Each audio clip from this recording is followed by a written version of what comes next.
برادران ئاگادار بکەرەوە حوتی مانگ زەماوەند بکەن.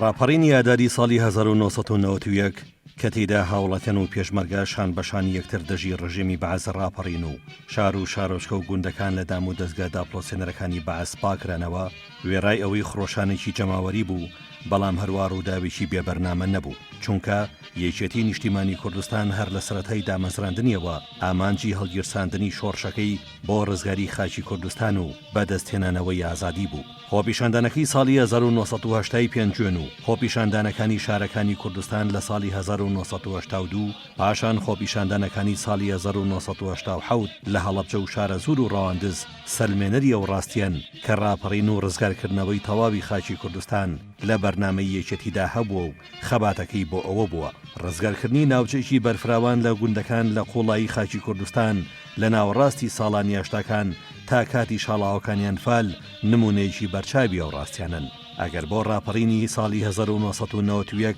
هەلو مەرجە نێودوڵەتەکان بەهۆی سەرکێشی ڕژێمی بەعسەوە ئەو دەرفەتەی ڕەخسان دەبێ هەر لە سەرەتای داگیرکردنی وڵاتی کۆیت و گوشارە نێودوڵەتەکان لەسەر ڕژێمی بەعز جارێکی تر بەرنامەی ڕزگارکردنی خاکی کوردستان لە ڕێگەی ڕاپەڕینی چەماوەری لە لای یەکێتی هاتەوە مەیدان. هەر لە کۆتاییەکانی ئەو ساڵەدا بە سەرۆکاتی سەرۆک مامجەلال سکرتێری گشتی و ڕەوانشاد نەوشیران مستەفا دەستکرا بە نەخشە ڕێژکردنی بەرنامەی ڕاپەڕین و لە ناو شار و لەسەر سنوورەکان مەفرەزە پارتیزانەکان و ڕێخسنەکان و یەزی پێشمەرگە باشتر ساز و ئامادەکران و پەیوەندی ئەو سەیەکەیە ڕێخرانەوە. ئەو هەنگاو و جوڵانەی یەکێتی نیشتیمانی کوردستان مانابەخشی ئەوەیە کە ڕاپەڕینی یاداری 1991 ڕاپەڕینێکی چەماوەری بوو بەڕێنمایی یەکێتی و بە هەمانجی لەگەڵ هێزەکانی تری ئەو کاتەی بەری کوردستانی، چونکە لە ڕانیە و سلێمانی ئەو جەماوەری پێشەوەی هێزی پێشمەرگە بگاتە لایەن و ببن بە پشت و پەنایەکی زیاتری ڕاپەڕینەکە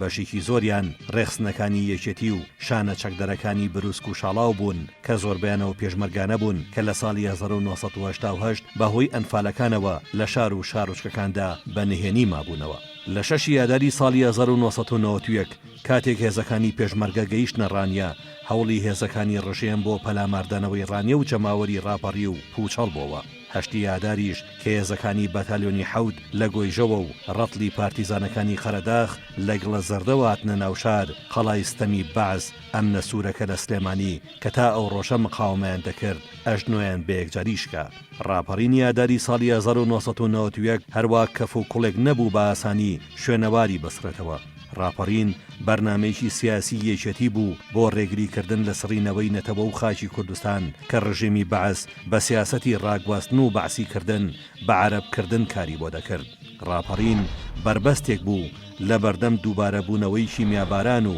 ئەنفالێکی تر.